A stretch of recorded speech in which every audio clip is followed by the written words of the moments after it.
Hello, my name is Mark Gibson, and you're listening to the podcast version of the Teagasc Signpost Series, a weekly webinar that promotes and examines sustainability in Irish farming. Good morning, and you're welcome to this very special edition of the Signpost webinar, coming to you live from Teagasc headquarters in Oak Park, County Carlow. We have an action-packed hour ahead of us where we'll be speaking to Don Summers, the overall winner of the Teagasc FBD Environmental Sustainability Award 2025, along with his advisor John Pettit. Congratulations to Don and all of the award winners and all of the finalists. I don't envy the judge's job in selecting the winners. Now I'm joined by Siobhan Kavanagh, who's Communications and Engagement Specialist with the Signpost Programme, and Don Summers. You're very welcome to the Signpost webinar. So Siobhan, could you tell us a little bit about the awards themselves and what was the motivation for Teagasc to commence these awards? Yeah, so we set up the awards in 2024 and we had a couple of key objectives in setting up those awards. I suppose the first one was to give recognition to farmers that are doing a really good job at improving the environmental sustainability on their farm, while at the same time producing high quality food and doing it profitably. And that was fundamental to these awards, that we had to be able to show that farmers were remaining technically efficient and profitable, and at the same time having the capacity to look after environmental sustainability. So the recognition piece was an important part of it. And then the second thing was that we wanted to promote best practice around environmental sustainability, so to try and encourage and inspire other farmers, motivate other farmers to adopt the technologies that these finalists and winners were achieving, and to use their stories to try and leverage that kind of change in the industry. And then the third thing is to promote what farmers are doing to the wider public. Do you know, we had an awful lot of negativity, an awful lot of negative stories around agriculture, and farmers are willing to make changes and are making changes. So it's to highlight those stories. And a big part of our job, once the award ceremony is over, is to actually push those stories out and make people aware of what's happening in their local regions. And you'll hear more about that from Don later on. Like, it is so important that we do engage the general public, that they are aware of what's happening. And we wouldn't have been able to do this without FBD, obviously. They've put in a huge amount of funding into this programme, and we need that obviously to run the programme and provide the awards, but also to have the capacity to share those stories out to a wide audience. So we're very grateful for FBD for it. Really, it has been important that we have them on board as a partner in this programme with us. Great. Can you talk us through the process of initial application stage right through to the selection of the finalists? Yeah. What was the job involved, and who did you have involved in the judging panels as well? Yeah. So we launched this year's programme in January 25. We probably may launch next year slightly earlier, but there's an application form that has to be completed, and when people look at it they might think it's quite onerous, but the reality of it is we want to make sure that this is a really robust process, that we can stand over the award winners. So we look for quite a bit of detail on the technical efficiency on the farm, the profitability, how the farms are performing from the technical side initially, and then we go into things like the adoption of technologies to reduce emissions, what they're doing with biodiversity in terms of how they're managing their hedgerows, are they putting in new hedges, are they putting in margins, what are they doing for water quality, do they have an end balance for their farm, do they know what potentially is where the risky areas are within their farm, what they're doing for soil health, their understanding of it. So it is quite robust. We look for a good bit of detail in that. We then score those application forms. There's a panel of judges that come together to score those farms, and from that then we select our 13 finalists, which is what we had this year. And if needs be, then we go back and look at reports like ICBF or Pasture Base or AgNav to make sure that we have the top 13 or 14. We had about 53 applications this year, and we took 13 out of that. So it's not about the number of applications, it's having the cream of the cream that go forward for that finalist stage. But yeah, the application is so important for us to get to that stage where we visit the farms. It really highlights the amount of data that's available there for farmers to understand how they're performing from an environmental point of view. Absolutely, and it's a huge resource, and I suppose there's so many decision support tools for farmers now, and we'll see this with Don later on. It's to use those tools to understand how they can support your farm and how you can make use of them to make decisions around actions you're going to take on your farm. And it could be something as simple as the spade, which we will talk about, I'm sure, up to using precision precision tools, using AgNav. Like there's a range of tools, and I suppose when we're assessing the farms, we want to see that the farmers are using those. And just as an observation from visiting the farms, that came through very strongly with all the finalists, that they're using the tools that are available to them to make informed decisions on their farms. And any other observations that you made from all of between the different finalists and applicants? Yeah, so I suppose a couple of the key ones: high levels of technical efficiency on all the farms and profitability. And as I said at the start, that is absolutely fundamental to these awards. High levels of adoption of the key technologies. If you take our 12 steps, which has been the basis of our Signpost programme in particular over the last number of years, high levels of adoption of those technologies and other technologies around biodiversity, water quality, soil health.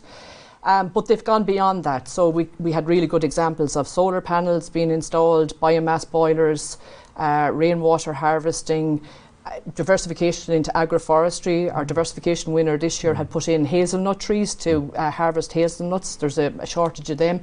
So diversifying the farming system, but in an environmental way, improving profitability, but also improving environmental sustainability.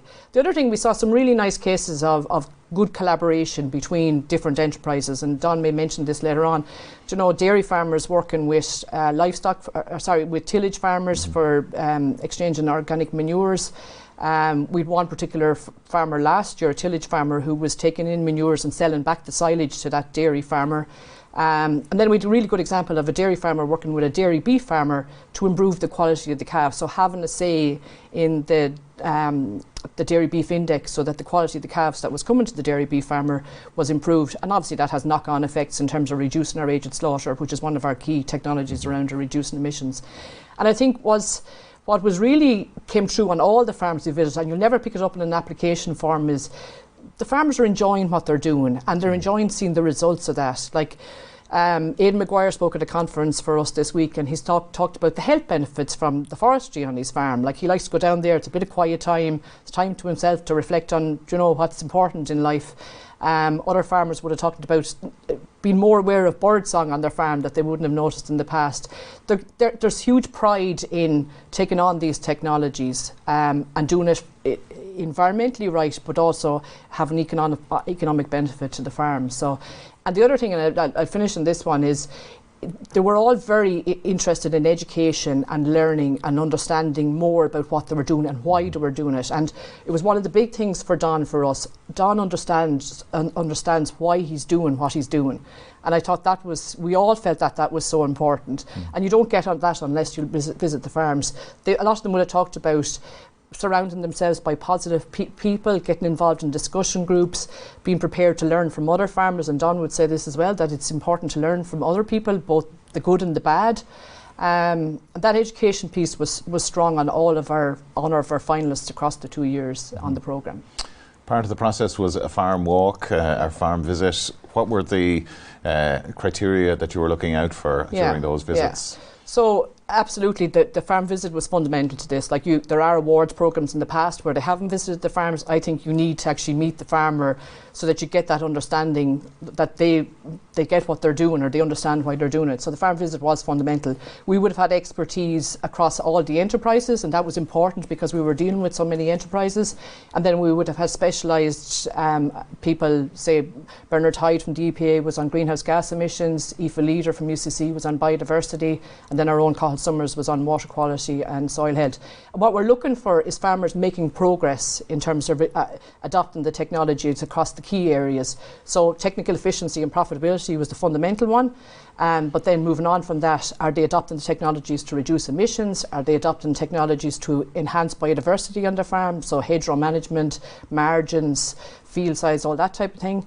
And then water quality and soil health. What are they doing to reduce the risk to water quality on their farms, whether that be reducing nitrogen or use of catch crops or improving soil health. So it was very robust. Everybody had a marking sheet, so every farm was marked on the progress they're making. So it's not about, I suppose, inheriting what was good, but it's about developing forward what else needs to be improved. But one of the farmers in particular, I thought he made a really good point, it's not so much what his father did in the past, it's what he didn't do. So he didn't take out hedges or he didn't take out trees. So that is part of the story, but it's also the progress that they're making currently. So excellent. We had a lot of data behind us, and it was a very robust conversation, as Don probably will mention. You know, there was a very strong analysis done of in the individual farms for us to make a decision, which wasn't easy because all the finalists were exceptionally good. There was very little between them. And so there was some tough conversations at the end of this to come up with winners on the awards. And just to finish this piece here, did you look at the social sustainability aspect, or did you make any observations around that on each farm? Of course, there's the financial, there's the environmental, but of course we know that. We would have. Important. We didn't exclude it. I suppose maybe we didn't mark it as such, but we would have been observing it. And I suppose a couple of things around that. The whole leaving the farm in a better state for the next generation came across very, very strongly with an awful lot of the farmers, and I think Don even mentions it in his own video. It's that wanting to leave a legacy behind was really strongly came across very strongly. That work-life balance was important across all the farms, actually, extremely farms. They were all family farms and they all had huge pride in their farms. And the other thing that came across was wanting their kids to have pride when they go to school, that they can talk about what their mother or their father or their parents are doing at home on the farm. That was very important. And there was a lot of partnerships actually within the finalists, which was important. We know how important generational renewal is in that whole area. And a lot of them were very open around developing those partnerships and being prepared to hand over to the next generation and having the confidence to do that. And that was very positive. Aidan Maguire spoke about that last week at our own conference. And yeah, it's just building that relationship within the family unit to have the confidence to let the next generation take over. Okay, we're going to pick up on some of those points a little later on. But before we talk to the man of the moment, let's take a look at Don Summers and his family in their farm in Oilgate, County Wexford.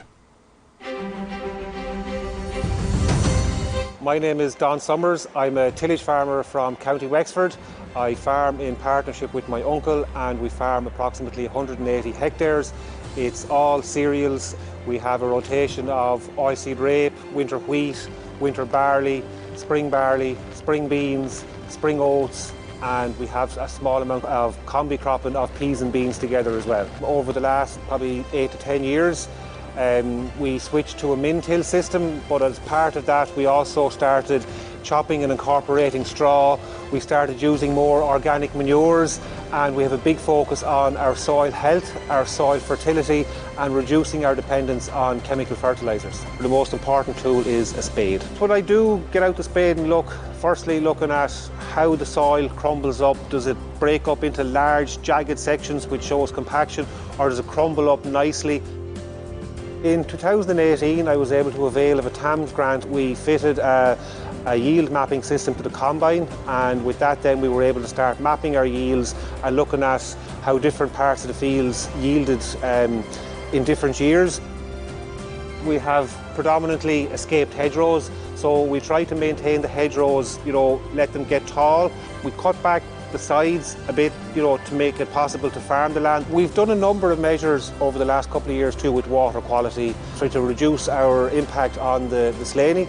So I suppose the first step was cover cropping. We have 3-metre buffers at any water courses, which will try to catch any runoff off the fields. We're reducing the amount of fertiliser we're using, reducing the amount of pesticides, and still maintaining good yield, still maintaining relative profitability, and we can see our soils improving, we can see our soils are getting easier to work. A farmer's ultimate goal is to pass on something that they took over to the next generation in a better state than they got it.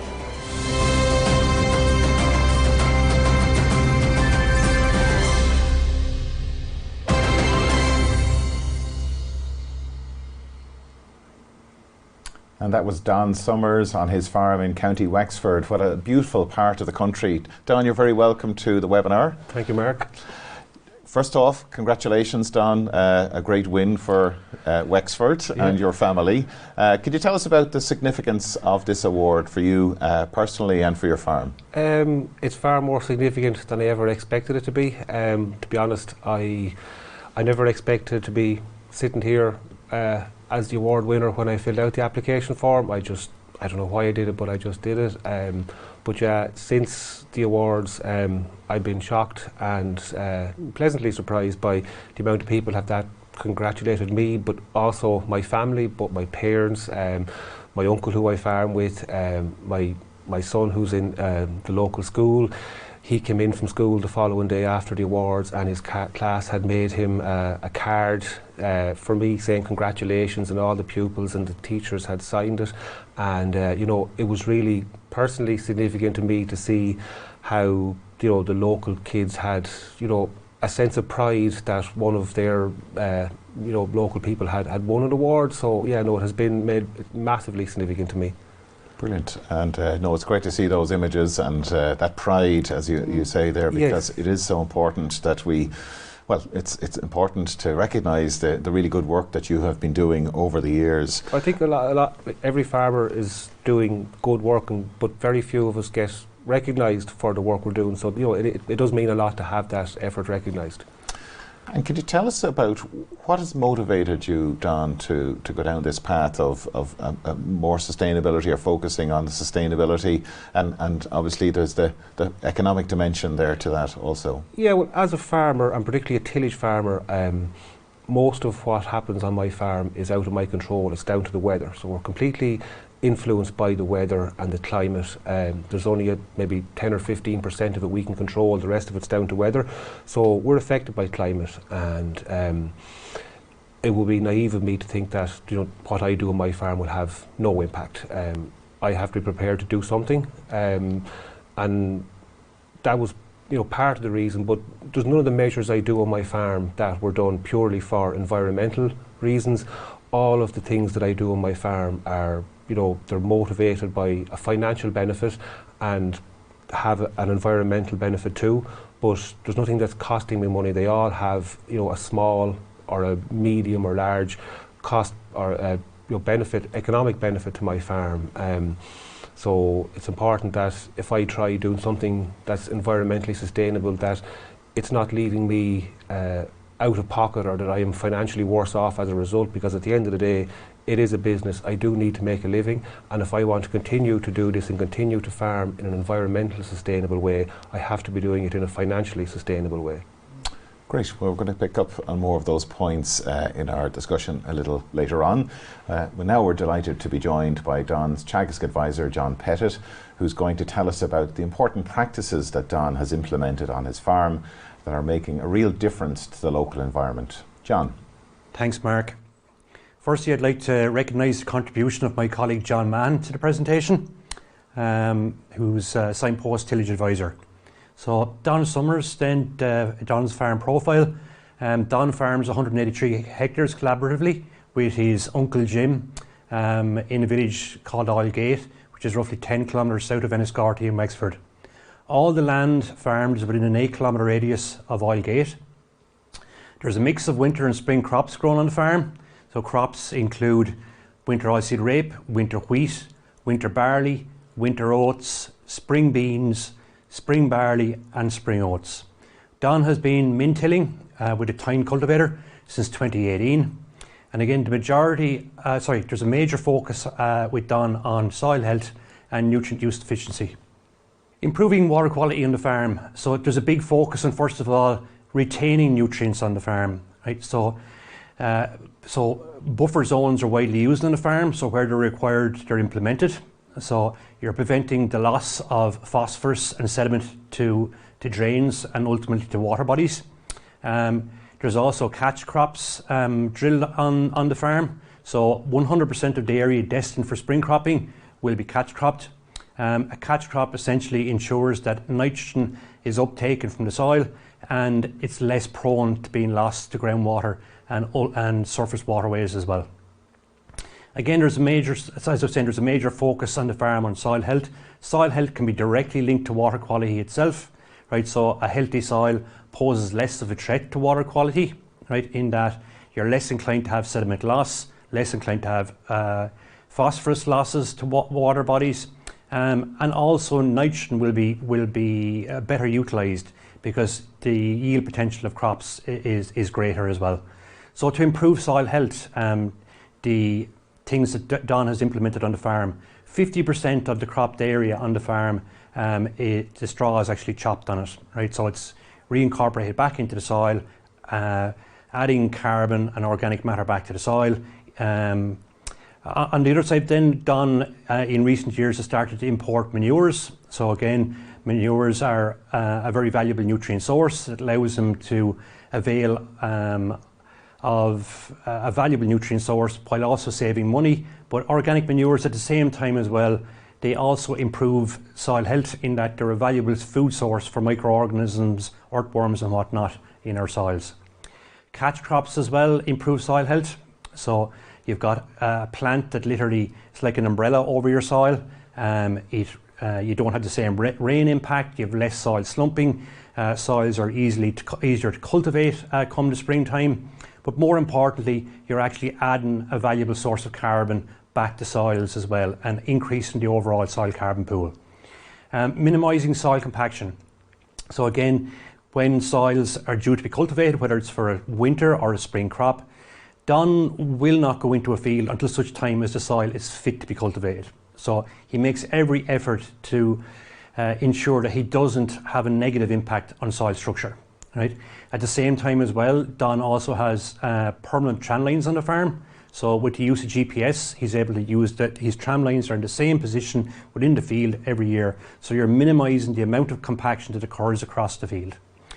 Don also, as I previously mentioned, since 2018, is actually min-tilling with a tine cultivator. And again, that brings its own benefits to soil structure as well. On the other side, when it comes to water quality as well, integrated pest management makes its own contribution, or IPM makes its own contribution to water quality as well. Right? So again, we don't want to see pesticides in water courses. So Don, at the same time as well, he will minimise the use of pesticides, so they're only used strictly where they're required. Right? And again, I suppose on the other side of it then as well, if you're to look at the likes of when you're applying nutrients, whether it's nitrogen, phosphorus or potash, Don has a targeted application approach with those same nutrients. So just further elaborating on that, I suppose the first step when it comes to a targeted nutrient application approach, the first step with Don is yield mapping. So Don has the facility on his combine where he's able to yield map. So within a given field, you can see where a given crop has yielded well, where it may have not yielded as well or yielded poor, may have yielded poorly. So you can ask the question then, why has that crop not yielded as well in that given area? That could be a soil structural issue, but it could be just as easily, it could be a nutrient issue, so the pH in that part of the field may be low. So yield mapping enables us to look at given parts of the field and ask the question why they're not yielding as well. And you can go in then, you can target soil samples. So you can soil sample that area, and in some cases it may have come back that the pH was lower in that area. In some cases it may have come back that a P level might have been a little bit lower in that area, and you can adjust it then thereafter. I suppose the next step in a targeted nutrient application process is formulating a nutrient management plan itself, right? And within that plan, you account for the likes of the given crops, NP and K offtake. You look at obviously consider as well the potential yield and what the offtake is going to be. But thereafter, you'll also consider the soil's ability to provide nitrogen, phosphorus and potash to that given crop, and formulate a plan then in terms of how much, let it be organic or inorganic, NP and K is going to be applied to the crop thereafter. Again, any organic manures that are brought on farm as well, right, are all tested. So we know exactly what we're dealing with, right? So we know the quantity of nitrogen, phosphorus and potash present in the organic manure, right? So when we say we want to put on, for example, 35 units of P, we're putting on exactly 35 units of P, or 40 kilograms per hectare of P. Targeted application technologies then. So this is, I suppose, a big focus with Don has been in recent years. So again, GPS and weight sector technologies are used while spreading both organic manures and chemical fertilizers. So it ensures that the fertilizer, the exact rate is applied on a per hectare basis, but it's spread evenly over the same hectare. Precision placement of chemical fertilizer while drilling crops as well. So Don has the ability to place fertilizer, but particularly phosphorus, while drilling crops. So on index 1s and 2s, right, by placing phosphorus, it ensures that that phosphorus is utilised more efficiently, right? That drives yield potential. By driving yield potential, it automatically means that nitrogen is utilised more efficiently. So there's a gain for both phosphorus and nitrogen with the same technology. Nitrogen sensor technology and the ability to variable rate spread as well. So Don has been lucky in that he's had access to a Yara N sensor. The same sensor has the ability to scan or measure the amount of nitrogen present in the crop, right? It can also scan and measure the biomass present in the crop, right? And between the two then, it adjusts the nitrogen application rate accordingly, right, over the field. So again, you're using your nitrogen more efficiently on the farm. I suppose aside of water quality as well, there's been a big focus on improving biodiversity on the farm, right? And I suppose the two go hand in hand, both biodiversity and water quality themselves, right? So again, I suppose the first step, improving biodiversity is a diverse crop rotation. So Don has a range of crops, right, that offer benefits to, let it be birds, insects, invertebrates, and whatnot, right? At the same time, like when we think about biodiversity, we mainly focus above ground, but a diverse crop rotation offers so much more to the soil biome and microbes in soil. So a diverse crop rotation offers multiple benefits, right? Planting broadleaf trees. So in recent years, Don has planted an extensive amount of broadleaf trees, which offer obvious benefits, right? Buffer margins as well. I've mentioned that Don implements buffer margins, right? Buffer margins offer a habitat for microbial life, right? For invertebrates, mice and whatnot. And they also act as nature corridors. So they offer an awful lot more just than traps for overland flow of phosphorus and sediment. Catch crops as well. Catch crops offer shelter for birds over winter. They offer a food source, right, both for birds, insects, microbial life as well when they're reincorporated back into soil. So they offer multiple benefits as well. Applying organic manures. Organic manures themselves are an energy source for microbial life within soil. So once they're incorporated back in, microbial life has a food source, right? So it drives a more healthy and diverse soil microbiome. Escape hedgerow management as well. So Don has a tendency to let hedgerows grow and mature and just trims their sides. That offers obvious benefits for birds in terms of nesting opportunities and also a food source as well. And I suppose finally one that we don't focus on that often is integrated pest management, or IPM. Since 2015, Don has not applied any insecticides whatsoever on the farm. And again, it's what Don, he only applies a given pesticide once it's warranted, right? So again, you're minimizing the opportunity to have an adverse effect on the environment. Thank you. Back to you, Mark. Thank you, John. And a reminder once again that you can interact with us live here in studio using the Q&A tab at the bottom of your screen. And a recording of today's webinar will be available on the Teagasc YouTube channel in the coming days, and a podcast version will be available on all of the popular podcast platforms. And John now joins us here at the panel. John, you're very welcome. Thanks, Mark. John, I know yourself and Don have had a long-standing relationship, which I only discovered this morning. Could you tell us a little bit about that? I suppose my career started in Teagasc in the year 2000. So I started in Teagasc Kildalton as a lecturer. And I suppose the first crop of students that I actually dealt with, Don was actually one of them. So I dealt with Don from his initial days in Kildalton right through to the present day. So, yeah. Very good. So Don, would you call John an inspirational figure in your life? Would that be going too far? He would have been. From the day I went to Kildalton. As I said, John has been an advisor and someone I can, has taught me a lot about farming, but has also been there to, bounce ideas off of, or if I say to John I'm going to try something, he might sometimes tell me, no, I'm mad to try that, and he might sometimes, throw out the economic upsides and downsides and other benefits of doing, or potential pitfalls. So he's always been there. As I said, just the way it happened that I went to Kildalton, and then after I left Kildalton, he ended up becoming a local Teagasc advisor, and so I said I've known him for a long time, but yeah, he's a good resource to have on my side. So, John, obviously Don has been doing a lot of things right on his farm. Could you talk to us through the practices, the various practices that Don has implemented over the years? What have your observations been in terms of Don's determination to improve the sustainability of his own farm? Just to be interested in your own observations. I suppose Don as an individual, said one good thing about Don is as an advisor, he's always willing to challenge you. He'll come to your questions. Sometimes you may not always have the answers for him. Sometimes we have what I would refer to as healthy debates. We don't always agree.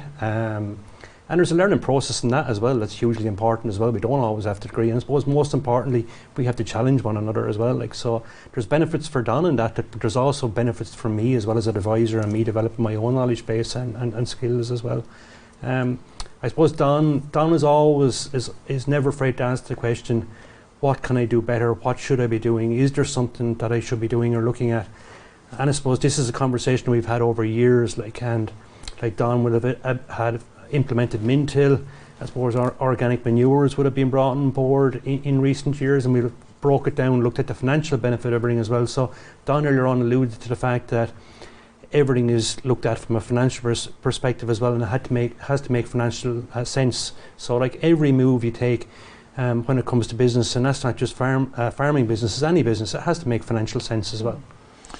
It's very useful to, I'm part of a discussion group with John, and I'm also doing a profit monitor through John, so the other farmers that he's doing, to be able to compare how I'm doing to other farmers in my area is very useful, because I know then if I am deciding to do something, be it cover cropping or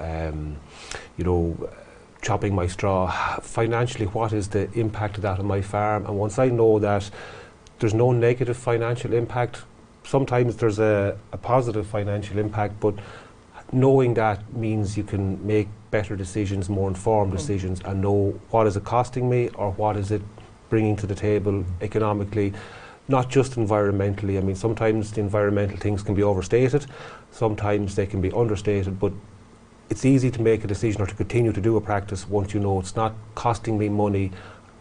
You to do an environmental practice or an environmentally beneficial practice once I know it's not costing me money, because ultimately I have to be able to stay in business. And Don, you mentioned earlier on that you had done your training in Kildalton as a young farmer. How do you keep yourself up to date with all of the developments? There's continuous evolutions in technology and practices. How do you find the best way to keep yourself tuned in?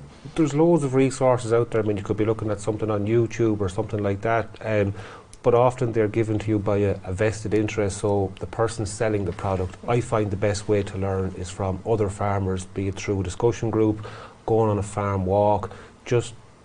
Farmers love talking about farming. You'll always meet a farmer somewhere and you'll get chatting to them. I've learned a lot through being part of the Signpost scheme, because I've been, going to different events, meeting other farmers, and you can always pick up something from them. You mightn't agree with what they're doing, you might think they're doing it differently, but if you keep an open mind, you can always get something from it, some practice or some thing they're doing on their farm that you can take home and try it, and maybe it'll work, maybe it won't. But I think farmer to farmer is where I've got more education than any other resource. Mm-hmm. And Siobhan, what were the standout messages that you see coming from Don's farm for that other farmers could learn from? Yeah, and I suppose the standout things for Don, for us, were firstly, Don knows why he's doing what he's doing. Do you know, he's a really good understanding of how you use nutrients, how nutrients might end up in the waterways. Like we were talking about the pit maps earlier on, and you were saying the pit maps really reflect what's happening in your farm. So I think Don has a really good understanding. That has to help to adopt the technology if you understand why you're doing it. Like you mentioned when we were preparing for this about nutrients ending up in the water. Well, if nutrients end up in the water, that's no use to your farm from a crop growth point of view or a profitability point of view. So that understanding is so important. And I think Don is capable of pivoting and changing and adjusting the system, and is quite flexible. you talked about having a nutrient management plan, but you're able to adjust that nutrient management plan, aren't you? Depending on when you get crops into the ground and adjust nitrogen rates. We would make a plan early in the year, but the growing year can change. You can have a wetter season, or we might make a nutrient management plan based on sowing spring barley on the 20th of March, but you mightn't sow to the 1st of May. Once you sow it on the 1st of May, its yield potential has dropped. So we'll kind of have a figure for, say, total nitrogen applied and when it's applied based on 3 different scenarios. And as the year goes on, we can move to different scenarios. Or I might just ring John and say, John, I'm thinking, this crop of winter wheat's doing really well this year. Should I increase the nitrogen applied? But decisions like that are based on yield potential. But what I can see in the field, I'm looking at my historic yield maps where I know that field has always yielded well, and I can make adjustments on the fly. It's a conversation. It doesn't stop. This is the plan. We're sticking to it. It evolves throughout the year. Yeah. And I think importantly, like John put up a huge amount that Don is doing, and some people might look in at that and go, "There's a lot there." Like, it's about breaking that down and identifying the 2 or 3 key things that you might start off with in your farm. And that came across from all the finalists over the last 2 years: is to start small, pick something and focus on 2 or 3 things, not try to do everything that maybe Don is doing. Precision farming mightn't be for everybody. Like, it takes a particular skill to adopt those technologies. It could be as simple as what you're doing, taking out the spade and assessing your soil health. So it's identifying a couple of small things, and what came across really strongly was surrounding yourself with positive people and learning from other farmers. So getting involved in a discussion group. Like our winners from last year, John and Brendan Walsh, they've done a really good job with clover.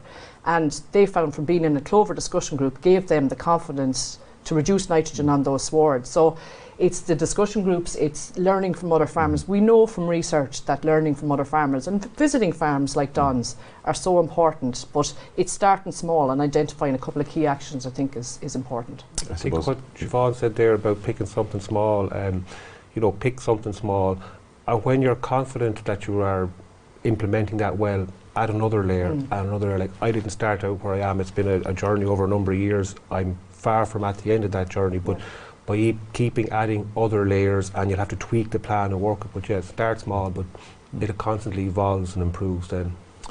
Siobhan alluded to the PIP maps, or pollution impact potential maps, which are available to all farmers for free on the I think it's the EPA website, but also through the Teagasc Nutrient Management Planning Programme as well.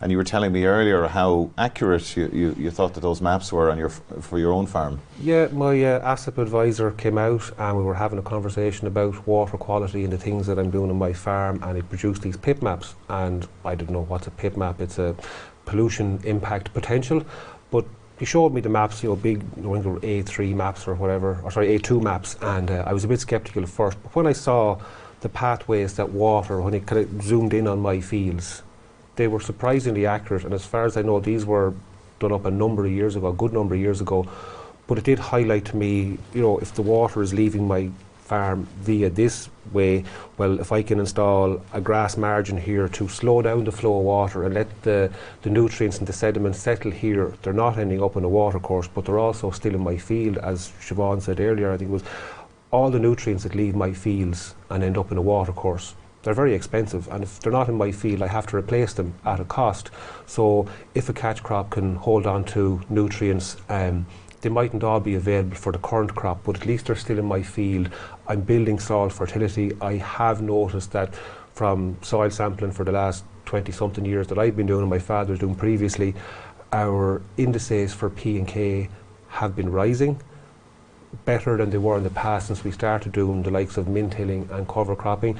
No one thing is the answer to that, but when all these things are combined, we're holding on to nutrients far better, therefore they're not ending up in water courses, they're ending up in our crops and the following crops over years and are not costing us money. So it sounds like you're really building a wealth of data on your farm and being able to observe those trends over time as well. Yeah, we have, there's loads of technology out there, and I mean, particularly tillage farmers were guilty of taking all the option boxes when we're ordering a machine or buying a machine, and there's tools and stuff that's on machinery, whether it's yield mapping on a combine or variable rate spreading on a fertilizer. A lot of farms will have these technologies already there.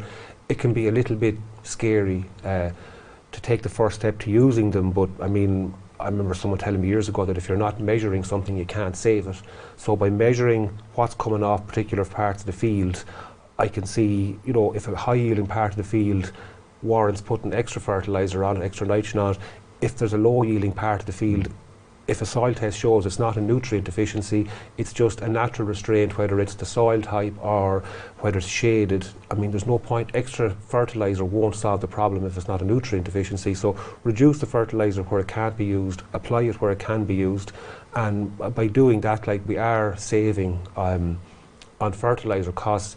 In some ways, the technology itself won't necessarily be paid for by the savings in fertiliser. That's where I've availed of the likes of TAMS grants and things like that have made this technology affordable. And then if you invest money in something, you're going to find a way to use it. So I've invested the money in it. I'm trying to get the most out of it to get the most I can back from it. Fantastic. We have some questions coming in from our audience. John, if I could ask you, first of all, a question here in relation to catch crops. Do they result in a requirement to plough rather than min-till, or how does it fit with that ambition to reduce the amount of tillage on the farm? I suppose a lot of the larger scale arable farmers at this stage are min-tilling. If you grow a catch crop, it doesn't mean that you're confined to one given cultivation system, let that be plough based or let that be min-till with a tine cultivator. Like, obviously a plough it's an awful lot easier to bury trash with a plough, right? If you've got a very large cover crop, you may need to do certain things prior to actually cultivating it with your tine cultivator. You may need to mulch it, it may need to be broken down in some shape or form with a disc before you go in with a tine cultivator. So look, at growing a catch crop doesn't restrict the cultivation practice that you use, whether let that be plough based or let that be min-till with a tine cultivator. I would argue that it actually opens up more opportunities. In some fields I've sowed cover crops and drilled directly into that cover crop with no cultivation whatsoever. I've tried going into cover crop where I've used mechanical destruction, so like a disc harrow to just chop it down and drill straight in behind that. And those practices wouldn't have been possible without that cover crop being there, because the living soil, by having a cover crop growing in it, it requires less cultivation then. So as the roots of the cover crop die off, those root channels are occupied by the new crop, so it reduces the need for cultivation. So I mean, it opened up the opportunity to try no-till or reduced cultivations by having those cover crops there. So I'd say they give more opportunities to try things rather than restricting the practices that you're going to do. We have many of our viewers admiring the wonderful hedgerows that you have on your farm, but wondering, you know, do these impact on yield, or is that ever a concern for you? And you know, what can farmers learn from this? Because often we drive across the country, through the countryside in Ireland, and maybe see hedges overly manicured at many parts around the place. Yeah, we limit our, I suppose, for want of a better term, well manicured hedges for roadsides, where it's a safety issue. You can't have, you know, overgrown hedges. They're restricting visibility. They're making it hard for vehicles to get by. I was in the unfortunate situation where I had to remove 17 ash trees from a roadside this year. They were all dead with ash dieback, so there was a safety issue there. But out in our fields where there's not a safety issue, we try to let the hedgerows grow up as much as possible, let the sides fill out to the point where they're not impeding machinery in the field, they're not getting caught in sowers and cultivators and sprayers and making life difficult, but as much as possible let them get as big and bulky as possible. And you know, we have a couple of parts of the farm that will be just not commercially productive, they don't pay for themselves, and we just leave them to themselves. On my BIS application, 17% of my farm is classified as areas for nature. So if there's, you know, hedgerows don't you know, impact economically or financially on my farm, they bring more to it. They provide shelter, they provide a habitat, they don't have any negative impact on it. Yeah, and interestingly enough, like, there is a perception that on tillage farms that the biodiversity is lower, and maybe it is to a point, because generally field sizes are higher or are bigger, so you have less hedgerows and that. But our winner actually for the biodiversity award this year was Tom Tierney, who's a tillage farmer above in Kildare, and some of the things he's doing is a bit like Don. He has a lot of tree line hedges, topped hedges, but he has forestry, he's putting in margins, so there is capacity on tillage farms. I think he's about 24% space for nature, but there is capacity to allow hedges to grow up, to have that biodiversity, even though field sizes are larger, there is capacity there. I suppose as well, on top of that as well, if you're to look at the benefits, like Don actually hasn't employed an insecticide since 2015. And you're not seeing an impact from a variola dwarf virus perspective, Don. So you have to ask the question why. So these large hedgerows and buffer margins are habitats for the likes of ladybirds, right, which predate aphid. You've got predatory wasps as well. So like, you have to ask the question, why is Don not being heavily impacted with variola dwarf virus? Yeah. And having been in a scheme where we're measuring aphids on the farm and sending them off for analysis, the number of aphids is very small. The number of aphids that could potentially carry the virus are even smaller. And we also inevitably trap other insects. Those numbers are very high. So to use an insecticide, you're going to take out a lot of beneficial insects for the sake of a very small number. And as part of this trial, we look at BYDV infection in the crop, and I have the same 4% infection rate as a farmer who's using maybe 2 insecticides. So again, there's no economic benefit to using it, there's no economic cost to not using it. So to me, it doesn't make sense to try have areas for nature and biodiversity and then come in with an insecticide and wipe them all out, because like, biodiversity starts with the very smallest microorganisms in the soil, and they're feeding bigger organisms, which are feeding insects, which are feeding birds, which are feeding larger predators. So the food chain starts very small. You have to look after the small things in order to make a habitat in the food chain for the larger animals or birds or insects. Sure. And that below ground biodiversity is so important. As you say, you put it really well, it's fundamental to everything else above that. And a lot of the time we talk about the above ground, but it's the below ground, and John would be strong on that, and Tom Tierney likewise would be particularly strong on that. Yeah, and having a diverse crop rotation, so we're not just growing cereals, we have legumes, we have brassicas, we have cereals.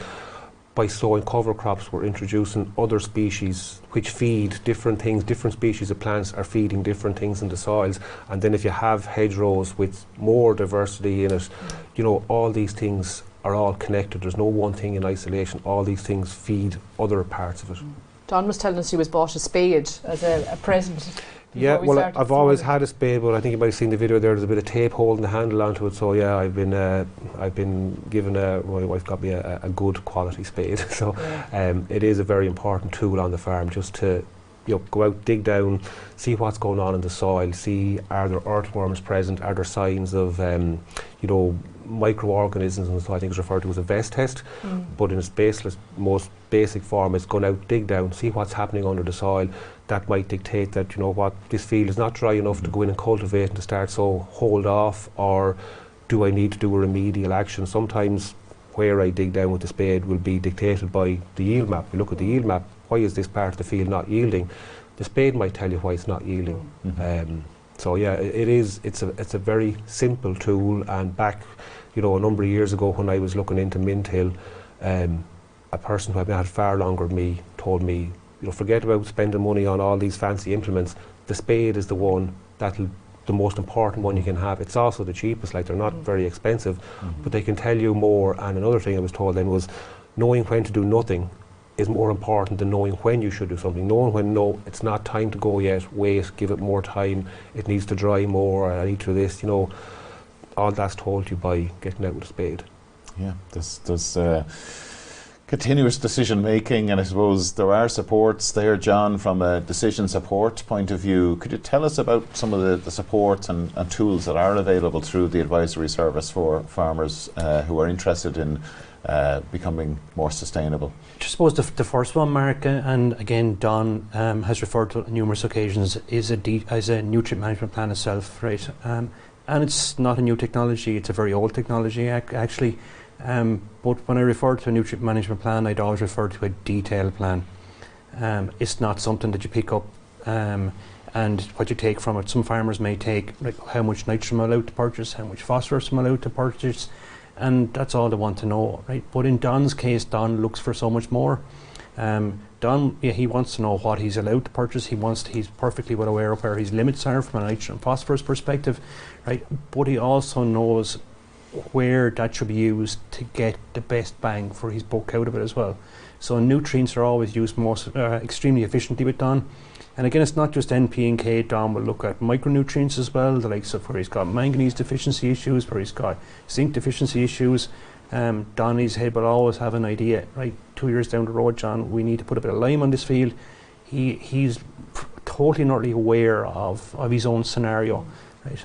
And every year, Don has always made the point, but I actually take great pleasure out of, he said, the most valuable few hours I spend with you, John, is when I sit down in the office with you and go through the nutrient management plan, what crops are going in, what the phosphorus and potash offtake is going to be with those crops, with an anticipated yield. Look back then as well, so you look back to the previous year, look at how crops yielded, what you had put on, what the offtake with those same crops were, right? Did we have a surplus left after that? Do we have a deficiency left after that?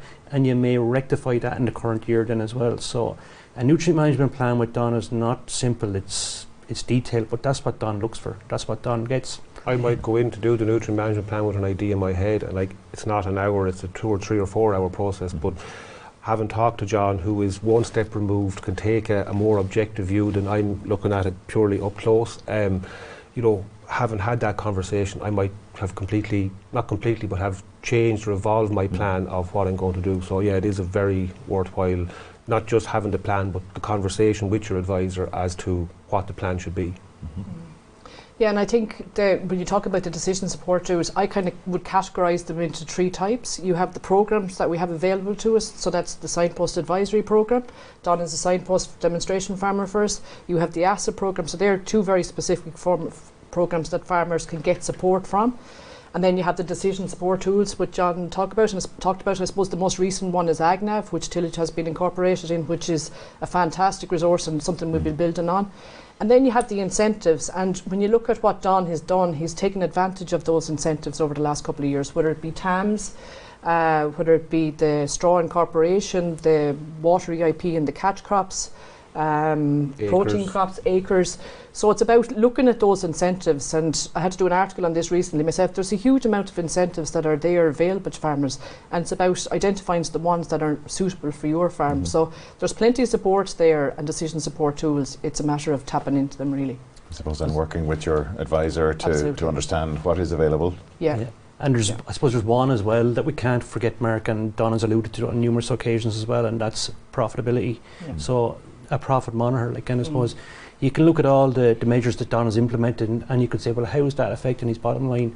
Well, I suppose within the discussion group that Don's in, I've actually done in the last week or that, I've done 4 profit monitors within the group, right? And if I'm to look at Don's, all 4 individuals within the group grew wheat, winter wheat in the year gone by.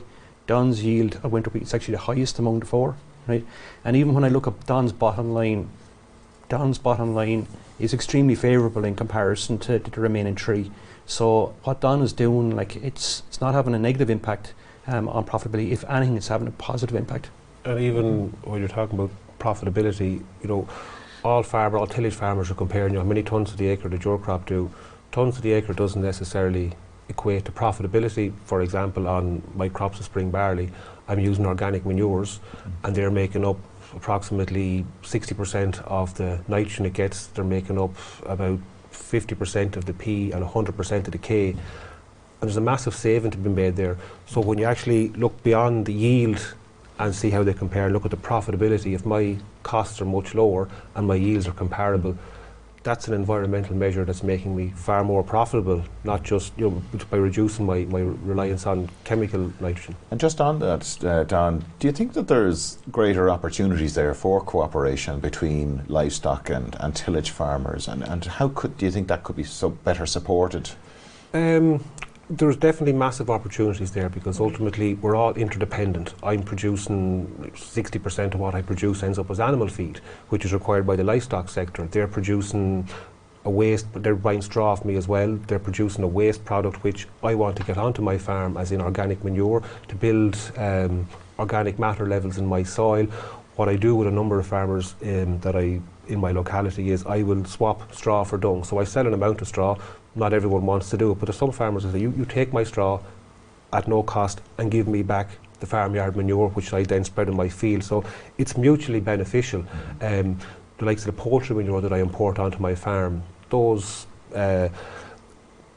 chickens are fed, hopefully, fingers crossed, native grain, Irish grain, which I'm producing, and I'm taking the waste product back in order to produce more. So it's like a circular economy. It benefits everybody. Any ways that can help farmers work collaboratively for mutual benefits should be encouraged, and if there were support measures or networks that could be created to do that, I think they will be all the better. It will benefit everybody. Lots and lots of congratulations coming in, Don, and even we have a viewer in Edinburgh congratulating you on the great work that you're doing. And we have a few particular questions here from our audience, just around insecticide. Does that include not using slug pellets? I was put about insecticides. I was talking about, say, insecticides applied with a sprayer. I do reluctantly use slug pellets. Now, I'd be talking probably 1 year in 4 or 5. There are certain scenarios where they can't be avoided. I mean, I have had, there was, for example, in 2024, it would have been the autumn of 23 for harvest 24, I didn't apply any slug pellets on oilseed rape, and out of the 45 acres of oilseed rape that I sowed, only 15 acres made it to harvest. So now, if I had a crop of oilseed rape, and this year I got away without using them, but if I had a crop of oilseed rape that was struggling under slug pressure, I would use slug pellets because, I can see a benefit, or I can see, like, if my crop fails, what's the environmental benefit of applying fertiliser and seed to a crop that I'm sowing, having that fail and having to start all over again. So it is a balancing act. Yeah, I use slug pellets, but probably 1 in 4 or 5 years on 20% of my crops. So maybe there needs to be some research done on natural solutions or nature-based solutions for controlling your... There was a product there that was supposed to be more environmentally benefited. I can't remember the name of it, but it was taken off the market. I did try to go down that route if there was something that had an environmental benefit. I do observe the buffers next to watercourses and stuff when I apply the pellets, but at the moment we only have one option. Like I said earlier, it's easier to make the decision on insecticides because I'm not seeing an economic or practical benefit in using them, but at the moment we don't have a better option. Sometimes I will try to, say, on a crop where you have a lot of slug pressure is a crop of winter wheat after oilseed rape. So if I can go in, say, 3 to 4 to 5 weeks before I'm going to sow the following crop of wheat and mechanically remove that volunteer oilseed rape, which is a food source for the slug. So go in with a disc harrow, remove the volunteers that are feeding that slug population, remove the eggs of the next batch of slugs, I can usually get away with no slug pellets needing to be applied, but sometimes weather or things get in the way and you can't do that, and you just have to make a decision, what's the best thing I can do in this scenario. Brilliant, brilliant. I know you're going to be welcoming people onto your farm sometime next year. We're still finalising dates, but I'm sure that'll be a date that people will want to put in their diaries for the year ahead. And just want to say congratulations once again to you and your wife Gillian and your son Connor. I mean, it's obviously a team effort that it takes to make these things happen. Thank you, and I'd like to thank everybody who has congratulated me and my family over the last 6 or 8 weeks. But yeah, it is a family thing. It's not just me and my wife and my kids, it's my parents. I farm with my uncle, so my uncle Jim that I farm with, he's has as much to do with this as I do. Back 20-something years ago, my father signed over the farm to me to let me do it in the way I chose to do it, and has always been supportive of the things. He didn't always agree with the decisions I wanted to make, but he was always supportive. My mother will bring dinners to the field and stuff like that during harvest and all. So yeah, it is a family effort, and we all take a part in it. Fantastic. And Siobhan, before we finish up, could you tell us about next year's competition and how people could... I can confirm we have awards programme for next year, so we'll be launching that in the coming weeks, and there'll be an application form will be made available on our website, so details will go out. I'm not sure exactly when we're launching it, but it will be covered fairly extensively. So, and some people might look at the application form and go, geez, there's a lot needed in here. So, call on your advisor or your processor or someone to give you a hand to fill that in. But if you don't put it down in the application form, we can't assess the farm properly, and I think that's really important. So yeah, we will be announcing it in the next couple of weeks for 2026. Fantastic. And John, thanks for joining us this morning and sharing us the details of Don's farm. And no doubt you'll be getting lots of phone calls for your clients over the next weeks and months. So thanks for joining us this morning. Thank you, Mark. So that brings us to the end of this morning's webinar. Our thanks to Don for sharing his inspirational story, which I know we all will take something away from. Before we finish, I want to thank the Teagasc digital production team here in Oak Park for hosting today's webinar. Next week we'll be joined by Philippe Javier Aguera Nouri from Trinity College Dublin, who will be discussing farmer adoption of measures that reduce greenhouse emissions and the use of chemical fertiliser. Until then, have a great weekend. You've been listening to the podcast version of the Teagasc Signpost Series, the weekly webinar that promotes and examines sustainability in Irish farming. Don't forget to join us live every Friday morning for our latest webinar. For more, visit teagasc.ie. And you can also rate, review and subscribe to the Signpost Series on Apple Podcasts, Spotify or wherever you get your podcasts from. I'm Mark Gibson and thanks for listening.